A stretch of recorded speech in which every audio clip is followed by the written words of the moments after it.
to another episode of 4Tims in a Podcast. You join us on Tuesday the 16th of November. Before we get into the episode, I think it's only right that we start with the sad news that Celtic lost one of the greatest ever players and just an all-round personality of the club for the last century, or best part of 50, 60 years. They lost Bertie Auld, who sadly died aged 83, and just speaking for myself, I know it's somebody that I've met on countless occasions, whether it be outside Celtic Park or was lucky enough that he would come in my work, and it was just an absolute one of the best people you could ever meet. It was everybody I spoke to who spoke to him, like he just felt like you were his best pal, and he was delighted to see you. And Danny, I'll come to you first. That even like this guy was a European Cup winner, but he was probably one of the most humble, down to earth, funny, amazing people that's ever been associated with Celtic, and I'm really sad to hear that at the weekend. It was really bad news when it came through that it passed away. I think in the last couple of years, unfortunately we've lost quite a number of the Lisbon Lions, and wee Bertie, I know he was very emotional when he spoke about missing his pals, and I think it was a couple of years ago. And he just kind of embodied everything that was great about that team, and he was hard as nails as a player, according to everybody that ever told me about him. But he had the style. You know, he was a proper centre midfielder of the day. He popped up with goals sometimes and generally kept the play ticking. And I think Bobby Murdoch, or the plaudits, but Auld was a big part of that team as well. And I must admit, I must be in the minority that I never actually spoke to him. I think everybody else has got a picture or something, but I actually only ever met Bertie Auld once, and it was pretty sure it was a League Cup semi-final under Brendan Rodgers when we beat Rangers, and I think the Celtic corporate bus got off and I just froze. That complete Walt Disney. Just in awe, him and the others that were there. And he was talking to everybody, and I just stood there and awe. Couldn't mutter a word. I think I was 23, 24. I was 24 at that point. You still get caught up and, tongue-tied when you see your heroes. And, you've seen all the videos of the patter. He was obviously very, very funny. But just thinking it just came across as such a great guy, and you see what Celtic meant to him as well, which makes you probably the saddest, because you see what the club meant to him for signing as a young boy, you going to Birmingham, making back, winning everything with Celtic, never quite becoming the Celtic manager. I think he fancied that a few times, but McNeil stepped in, and you just seen what, especially the last couple of years, is everything gets recorded these days, doesn't it? You see more and more, especially the 50th anniversary stuff of Lisbon, you've seen more and more the Lions and Bertie, and the love he had for Celtic is very, very hard for anybody to compete with. He's lived it, and I've sat for the last couple of days just watching videos. I've watched some 5, 6, 7 times.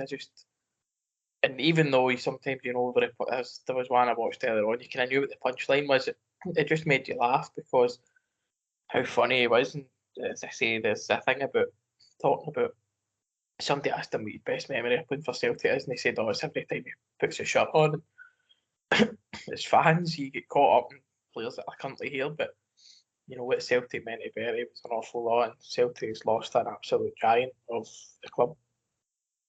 Yep, definitely. And some people say never meet your heroes, but as you can see from social media and TV interviews, everybody that met Bertie, like, nobody has a bad experience, and everybody that met him just seemed to leave with a smile on their face. And as Danny said, I think Celtic was Bertie's life, and it's not just like he played in the greatest ever Celtic team, but the generation that watched that, plus every generation since, Bertie Auld's always been iconic with Celtic, no matter what age you're. And I think it really does resonate how many people had photos or just wee stories about when they met Bertie. But Aye, Andy, what's your thoughts? Obviously, a sad time. I think you've both sort of summed up the feeling.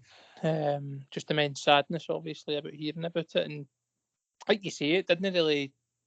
A lot of players that you seem to think about, and sort of players that have been and gone at the club, but there seems to be certain generations who talk more fondly about others. And when I was young, it was such and such, but Bertie Auld never really had that. He was... Do you know what I mean? He's never been forgiven for thinking he played in every generation since, because everybody had that sort of that affinity with him. He was very much in the sort of another one who have lost that sort of Tommy Burns mould of they've always just were just the exact same as us, and they had so much time for the fans, so much time to... Again, you'd be forgiven for thinking that they were a fan at times, because he spent so much time just sitting, chatting away. I'm annoyed because I've forgotten it, but I can't remember who it was. Somebody was talking about Bertie Auld earlier on, and I think it was some event at a supporters club or something along the lines. And basically, the gist of the story was that Bertie Auld didn't leave the building until he'd met every single person in there, and that wasn't for sort of him sitting about. Obviously, everybody in there wanted to, like, everybody knew who he was, even for the young right up to the old. They all wanted to sort of get their wee moment with him, but it wasn't... You see a lot of football players quick to get away and things like that, and you even hear some sort of poor stories coming out sometimes about, maybe, as Danny says, no meeting your heroes because they're not quite what you make them out to be. But he wasn't like that. He was... I mean, he would stand his horns for falling off signing autographs. I've seen it at Parkhead. Been lucky enough myself, obviously, to bump into him a couple of times. But even at times with Parkhead, you'd see him and people rushing out autograph books, taps, all the rest of it. And you've got sort of club officials trying to pull him away, right? Come on, try to get him down to whether it's sort of pull the windfall out or whatever it may be. But he's just tappy enough to just be sitting away, signing away. But it's just obviously something to man up. When I think the tributes that you've seen so far have been brilliant, and I no doubt anticipate it'll be emotional at the weekend when obviously we're going to the cup game, because he'll be at the forefront of a lot of people's minds, and hopefully we can put on a performance that would make him smile.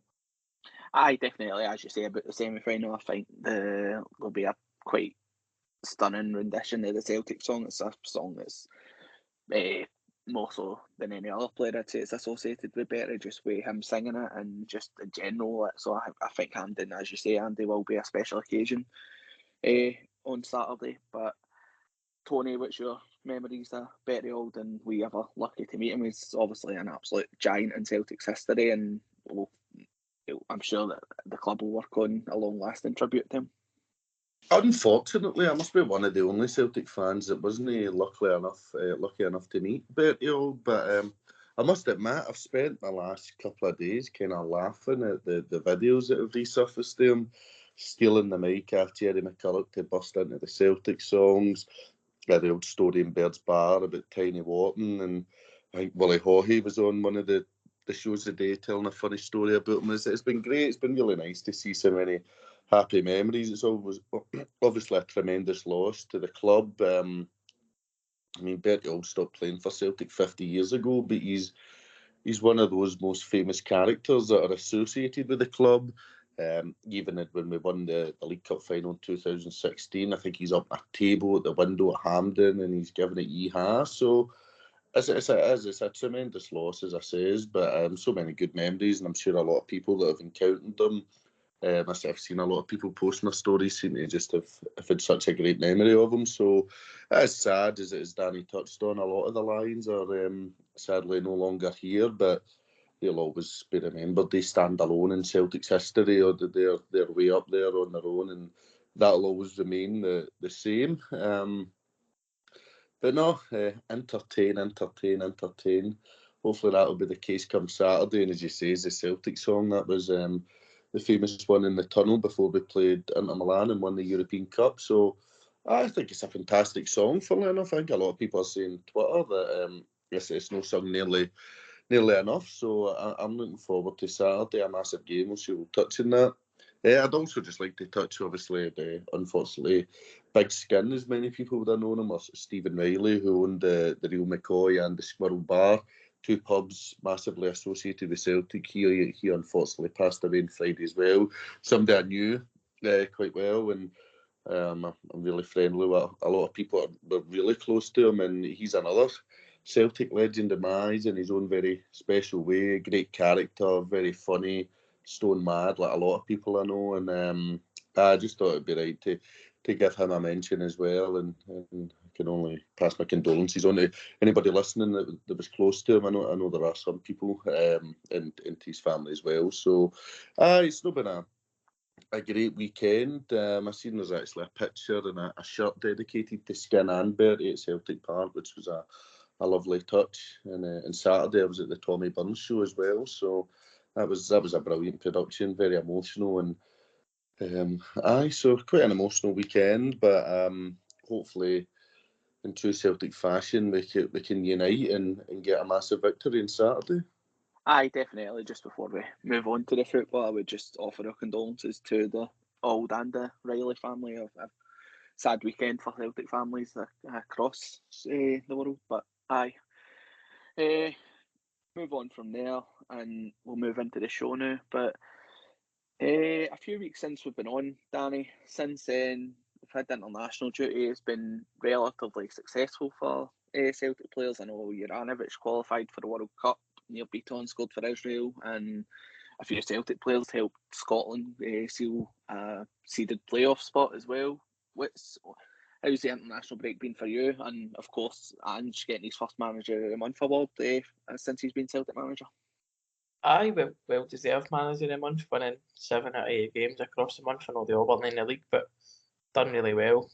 Fully deserved it, and hopefully he can kick on the international week.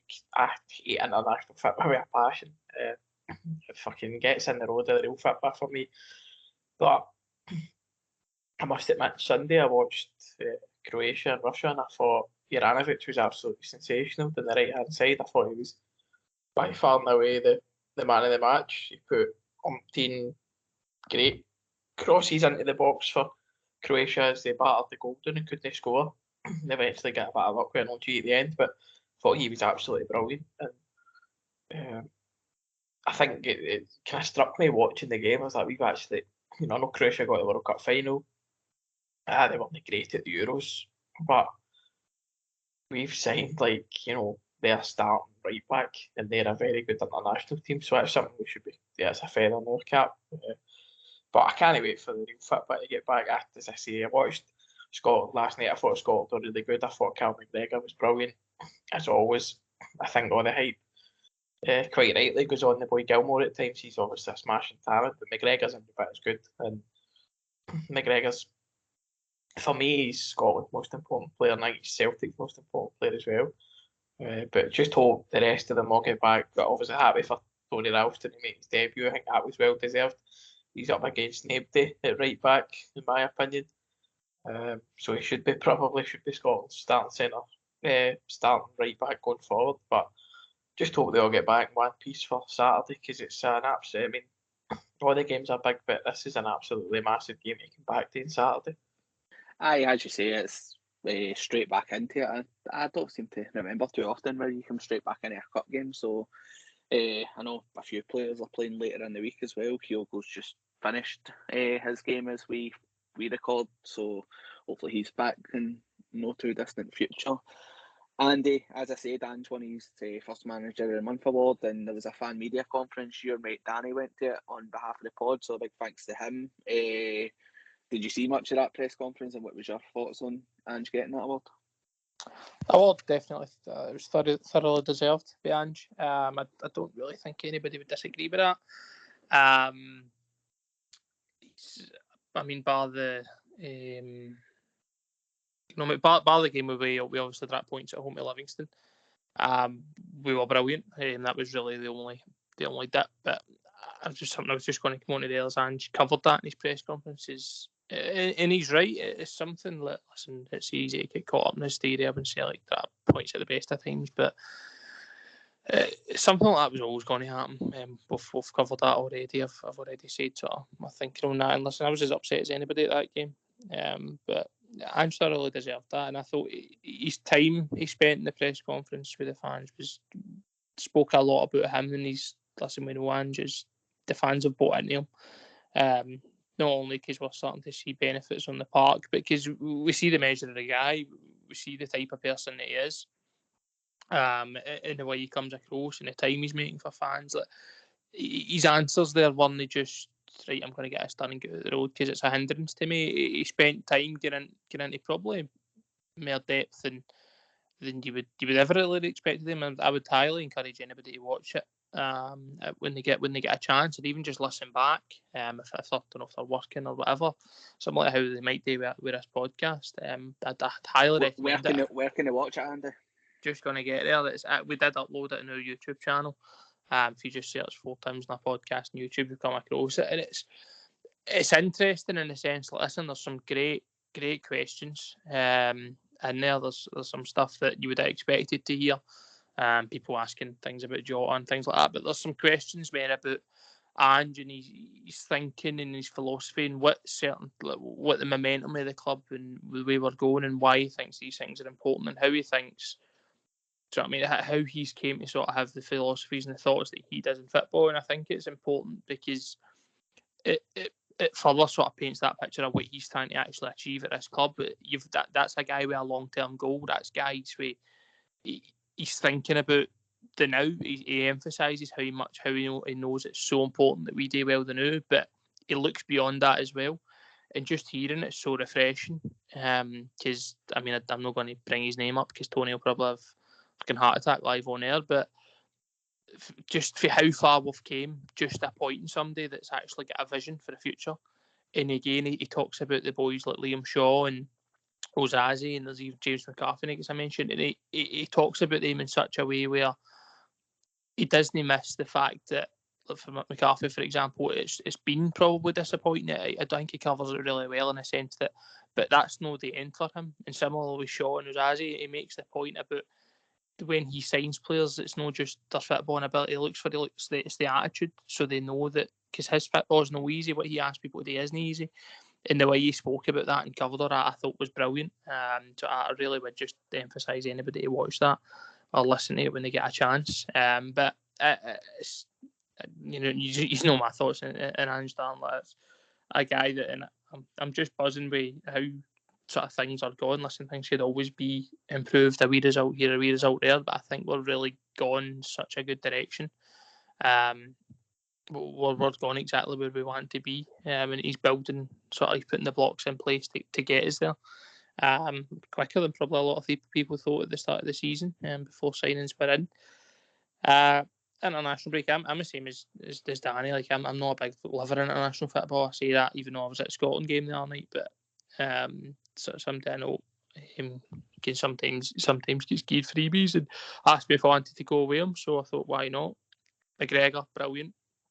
Really does make that midfield tick. The young boy Gilmore's brilliant as well, but obviously I'm always looking to see the Celtic players playing well. And again, Ralston coming on will do the world a good for Ralston's confidence. And I am critically, but listen, he's done really, really well, and stuff like that is massive for them. So I hope he relished that. I hope it gave him a taste for what happens when you perform at club level. Hopefully we get everybody back sort of injury free. Kyogo obviously never started, which I'm not really that disappointed about. He's got a fucking massive journey. So get him back. And Abada, I know he was away, didn't feature too much.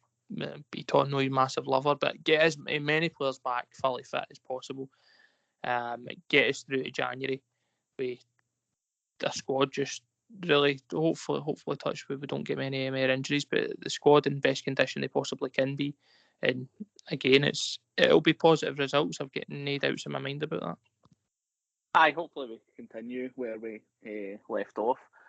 Tony, you spoke about it earlier. It's a massive game to come back to. It's a semi-final of the League Cup. It's Ange's first chance to take out the Celtics at Hampden and lead them to a cup final, hopefully. But But how do you see that game going? I think it'll be a tough game. St Johnstone are the cup holders. They won't want to relinquish that easily. And it's a game at Hampden, so it's a one-off game. Anything can happen. How do you see it going? I would like to think the big pitch will suit us.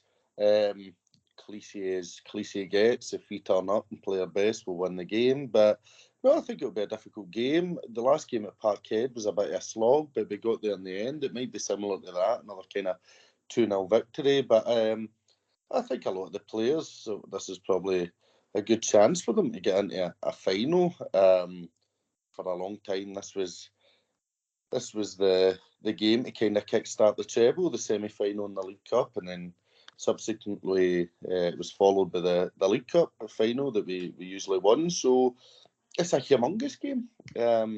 Last year was our first trophyless season in a decade, I think. It's not good enough. It'll never be accepted at Celtic. So the League Cup's massively important. I'm sure the manager knows that as well. He's not stupid. He'll be desperate to get to the final and hopefully bring silverware right away. And as we all know, success breeds confidence and will encourage the team onto further success. So for me, it's one of the biggest games of Ange's tenure. It's one he can't really afford to lose. You lose that, you're fighting a losing battle and fans can turn. So it's a game I'm looking forward to. I'm looking forward to getting back to Hampden. Words that I never thought I would actually ever say. But I think we'll win the game. I think Kyogo, Jota, Abada, hopefully Rogic is back. I'm not sure if the manager's provided an update. But everybody seems to be in reasonably good form. We should be winning the game. It's as simple as that. But obviously St Johnstone, they've got a lot to prove. They're the holders. They won both cups last season, so they'll not be ready to relinquish it easy. I know Stevie May was out, or is going to be out, so that might give us a help as well. So, I mean, the way we play, we score loads of goals. You would like to think we can score a couple against St Johnstone and hopefully keep it tight at the back. That last game against Dundee, the goals we conceded were pretty brutal in my opinion for the defence and the goalie. But again, hopefully that's something they've been wanting to improve. Aye, definitely. It's always room for improvement. But Danny, Celtic are still unbeaten there in a long time, despite not winning any cups last season. I know we played the 2021 Scottish Cup out and won the semi-final and then eventually won the final against Hearts. We'll still, because we didn't get there probably in the Scottish Cup and League Cup last year, we're still unbeaten at Hampden in a long time. Do you think it'll be relatively straightforward, or St Johnstone going to put up some hell of a fight before they relinquish the first of their two trophies? No, it'll be a tough game. I think we'll come away in the end. I think we'll win going away as the game finishes. But we need to remember, St Johnstone won both trophies last year. They'll know what to be gearing them up too easily, despite them not having a great season this year, so far at least. But the thing is, Celtic need to be on top of their game if they're going to win on Saturday. I think I would go as far to say that this is Andy's biggest game so far since coming into the club. And it's Tony's right, it's humongous, he needs to win. It would do the world a good for this team to win the League Cup. I can't emphasise how much it would boost this team to win something together. For Ange to win something, for Kyogo, and all that, like Kyogo, Turnbull, players that haven't won it at Celtic, yeah, it would mean absolutely the world in terms of winning something, knowing how it feels like to win something. I know Turnbull played in the Scottish Cup last year, so that was probably the greatest example, but you know what I mean, it would just be so good for the league going forward that Celtic do the business in the League Cup. And it starts on Saturday. Tony's right, semi-finals are always big games. And the last one, I was there, I think me and Andy were sitting together the last time we were at a League Cup semi-final. And that was a Saturday night evening kick-off, and Celtic were brilliant that night. I'd taken off 5 goals now if you offered them, but no, I think Celtic will win, but St Johnstone are going to be right up for it. They, like Celtic, look at us under Rodgers at times, but we maybe when they hit the heights that we had done, and then you play a cup game and go, different class. So St Johnstone maybe have something like that about them this season. So it'll be a tough game, but I would imagine Celtic would win going away come the end of it. Aye, hopefully, I don't think it'll be an easy game by any stretch of imagination, but hopefully we have a few players back. Andy, how do you see it going? It's obviously straight back into it, and that's going to be us pretty much weekend, midweek right now, from now until January 2nd, when we have the second Glasgow Derby of the season. How big do you agree with what the boys have said about how important this game is for Ange? It's massive, absolutely massive. To be fair, I feel like we speak about it every season because obviously how early the League Cup comes. How important sort of getting a trophy in is. I mean, it can sort of what way you look at it and what way you end up falling and the winners or the losers, but it can either be a hindrance or it can be a massive boost for the teams that win and the teams that lose. Look, I know our record against St Johnstone recently has been really, really good, but it's a cup game. St Johnstone are the holders of a double last year in both cup competitions. They obviously fancy their chances in cup competitions. It's one-off games. It can be done, but the importance of that and winning that for Ange, symbolically, for confidence, everything. There's nothing that it doesn't sort of cover whereby how important that is. Even just for him to get a taste of that, like it's obviously he's done really well before. He's had success as a manager before, but I think that as well. See, just winning that silverware at Celtic, I walking out even for a lot of the players, a lot of the new boys. Again, somebody touched on in his fan press conference, but there's a lot of new blood in this team. A lot of boys who've sort of they're younger and they've just came through, and then there's a lot of people who've played for clubs around the world. Kyogo playing the other side of the world. Jackie Mackis playing obviously in Holland. Like, there's players that have came from all over, but some of them, they might have won trophies or things in the past. They might know of, but winning a trophy at Celtic in particular, especially in a season like this, I think is really something else. And I think it will give a lot of these players a taste for it. And it will really sort of, because you see how united that squad is. I think especially them sort of coming together, winning that, giving them that sort of first taste. A silverware is going to be so important for them, and give them that hunger and that desire to want more. That's what you seen for that Rodgers team. I felt that it was almost as if it's never going to be enough. I don't want one. If I want one, I want two. And I want two, I want three. And they became sort of obsessed with it. I think that's what always when it really came down to it. Danny, spot on. There was times where we were playing pretty poor in the league in a cup game and rolled in, and you'd be thinking, "Oh fuck, we're not playing great." But it would be almost like a different team. It'd be like night and day, because I think that's what they had about them. Just that desire and that hunger that winning trophies gives you, and being that united as a squad gives you. So I think that's what's going to be so important for us. And listen, it's a step closer to the final, but I think they'll realise just how big it is to sort of get in and get there. Hampden's obviously a new venue for them, but I think it's not the greatest ground in the world, but it's an occasion that's a bit different, and I think that will be emphasised to them. And it's sort of like the real knockout football when you go and play it in a show venue. I think, and I really do think a game like that is going to. I think the players they're going to click up a notch. I think a Hampden pitch is going to suit Ange's team. Like Tony mentioned it earlier, it absolutely will. That pitch is fucking massive. It will suit us right into a tee, but I think you're going to see a lot of sort of character come out of the team, and hopefully we get the result that we want.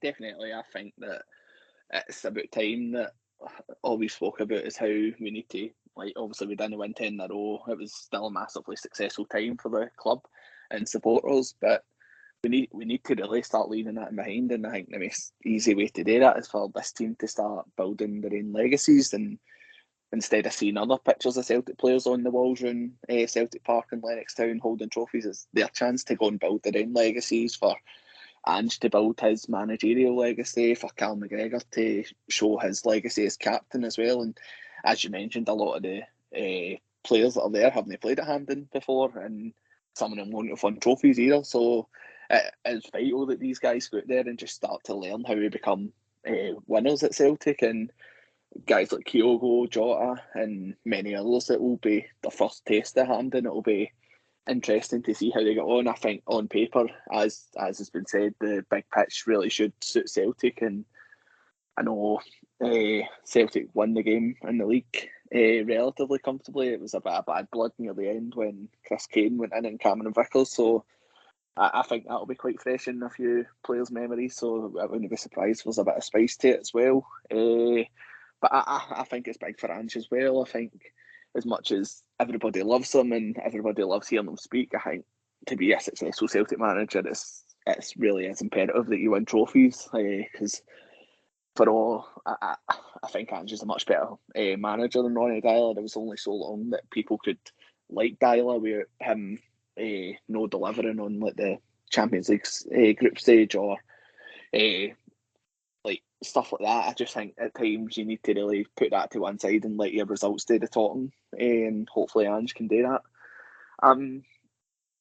Tony, I know the start of the episode was a bit downbeat and sad to reflect on, but I want to give the listeners a wee laugh. So here at 4Tims a podcast, we're always looking to expand the pod, and one of the ways we've done that was we were offered the chance with Celtic to go and view the Stars of the Future, the Celtic FC B team, and you took up that opportunity on Saturday. So do you want to tell the listeners how it went? Fabulous! What a great array of talent we have coming through. No, the media team had says the B team are doing quite well, but the attendances hadn't been great, and I wasn't doing it on the Saturday. I was driving later that night, and I says, okay, I'll go to the game. I think we're playing a team Broomhill at Pennycast Stadium, which is Airdrie Stadium, 3 o'clock on a Saturday. I thought, no problem, I'll be there. Friday night, I went out and it was out to about 6 in the morning. My mate Connor, who probably be listening, set my alarm, got out of my bed, was still drunk / fucking hungover. I thought, okay, I'm going to make it. Get in, get showered, ready. Turned up 10 minutes early. I turned up at 10 to 3, and I was ready to walk in, and I said, no, it's quite busy already. I'm 10 minutes early. I thought, I'll check with, I think a lot of people probably know for Twitter, Lewis Laird, who I think goes to all the Celtic B teams, and I'd spoke to him previously, and I thought, I'll go on his Twitter, I'll send him a message, and he can kind of show me where I go. And I clicked on his Twitter, and he was giving updates in the game, and it was the 80th minute, and it turns out I'd been provided the rank kick-off time. So I had hauled my arse out my bed hungover, went to Pennycast Stadium, and by the time I'd turned off my engine, everybody was walking out the stadium because the game was done. So that was my experience of the Celtic B team. I can assure you it'll be a first and a fucking last. But best of luck to them for the rest of the season. What was the score? Who fucking cares? I don't know. I think they won. I think they won 4-2. Fucking great game. 100%. Just everybody leave the game saying, Tony, you picked a great game to come in for your first time. I just don't think they wanted me there. Turned up my order and they closed a lot. But so that was my experience with the reserves. At least your Saturday wasn't too bad. You did go and see the Tommy Burns story, and I've seen a lot of good reviews about that. How was it? It was brilliant. It was very emotional, obviously. Tommy Burns was kind of one of the deaths I can remember at the time, thinking, Jesus, he was so young, only 51 years of age. He was another person like Bertie Auld that was just kind of sums up Celtic for me. It was really funny as well, and it kind of cut his family talking about him throughout. But obviously, the ending was quite sad, and then it was singing You'll Never Walk Alone. I can remember there was a game when he died. I think it was actually, was it a game when he was unwell? I can't think, but I remember, no, I'm talking rubbish. It was a game for Phil O'Donnell that season, and he had died earlier on in the season, and then when we won the league, Tommy Burns has died, and the kind of league title was dedicated to him. So, no, just that again, another fantastic guy who done so much for the club, just a fantastic Celtic man. So, I'm sure they'll bring it back at some time. It's something I would encourage people to go and see. And I think there's a play actually about Bertie Auld, a play called Bend It Like Bertie. I don't know if that's still doing showings, but I'm sure that would be a great watch as well. There's so much good kind of Celtic shows about. So, speaking of good Celtic shows, Dan, we're in Malone's on Saturday. Yes, we will be in Malone's. It is a 12 o'clock kickoff for us in Malone's. It's the perfect way to build up to the semi-final. I know the game doesn't kick off till 5:15, but it is going to be a packed day of entertainment in Malone's. You'll have myself, Andy and Tony there. We will be taking your questions as usual, taking your shite. That's usually what happens in case anybody's not been. You get to have a pop at us as well. I don't think Neil Lennon might turn up if he hears that. But no, we're looking forward to it. It's the first year have been really good at Malone, so we're looking forward to that as it's Celtic fans' first trip to Hampden since the December 2019 Cup final, which is quite amazing because it seemed like Celtic fans were going there every other week under guys like Rodgers and that. We're looking forward to it, mate. So, as I say, Celtic back at Hampden, it's a perfect way to make a day of it. And it's a Saturday. Most people are off for work on a Sunday, so perfect day to go out and rip the arse right out it and start getting on it with us at 12 o'clock. And Malone's on Sucky Hall Lane, and Tony will have entertainment on afterwards, so you won't just need to put up with us this Saturday. Aye, well, Krista Coyle will be singing after it. All your favourite tunes, no doubt. I've got a packed day on Saturday. I've got Malone's, and then I've got the 100 Acres later on that night. I'm doing a Q&A with John Hartson, followed by Music Fee Murglachen. So it's a busy weekend, but hopefully we get the desired result. But aye, so Krista will be playing. It'll be free entry, and you get a free rolling bacon, which is the only reason I fucking turn up. So you can come, have a chat with us, what your predictions are, any questions you want to ask us, fire them away. What shampoo do I use, relationship advice, a whole lot. Come along at 12 o'clock, Malone, Sucky Hall Street. We'll see you there. Sucky Hall Lane, sorry. Look forward to seeing some of you there, but unfortunately it does have a capacity, so I'm sure some of you will have to listen from the outside. Just in case people can't make it in because of the packed queues, we will give your predictions for Saturday as well. Danny, I'll start with you. How do you see the semi-final going, and what's your prediction?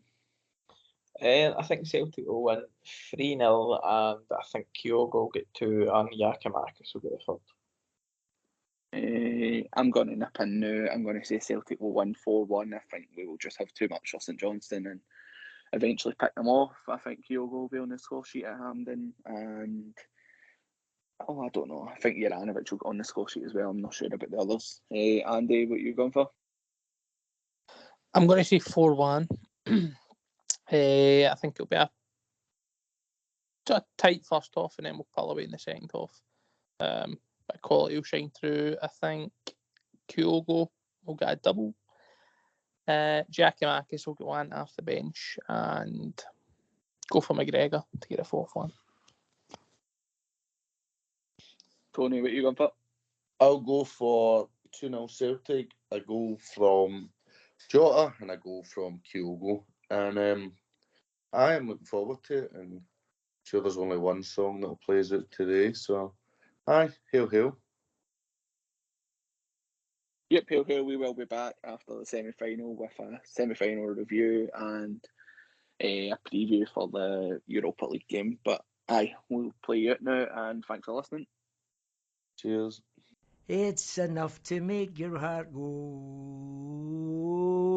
We don't care what the other people say. What the hell do we care? For we only know, yes, there's gonna be a show, and the Glasgow Celtic will be there.